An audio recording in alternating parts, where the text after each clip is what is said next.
কথা ও কি মাগি কে তুই গুলি গুলি করতে পাও যাবে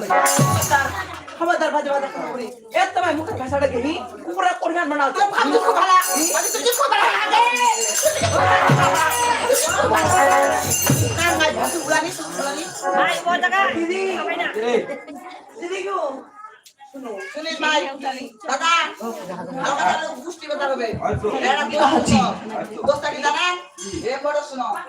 কবি এ মাগিদার না আরে ইগোটা কমা তোর ইগোটা আগে দিলো গাল ওই দাদা ওই হাট বাজারে আসলে কি কয় কয়টি হাট বাজারে আছে সরকারি লোকরা কি কয় কয়টা ম্যাজিস্ট্রেট না কি কয় এ ম্যাজিস্ট্রেট এর মাগিদার একদিন লাইন দুধ হইছে এরা দুধ হইছে নাকি কহিলা আমাকে গুষ্টি কথা বলে ও করে মই দুধ ধরি এ বাংলা দুধ হইছে লাইন ম্যাজিস্ট্রেট লা মাই ইরানে তো কোন আছে ফে মানছিলা কো হি তুই কই তুই ফমাসনা নাই লাইন তো দুধ হইছে না না নাই ভাই বলতে তো কি দিছিল কি বাবা রমজান মাস চলে না দাদা থোড়া কমা ভাইয়া দাদা মজা রমজান মাস চলে না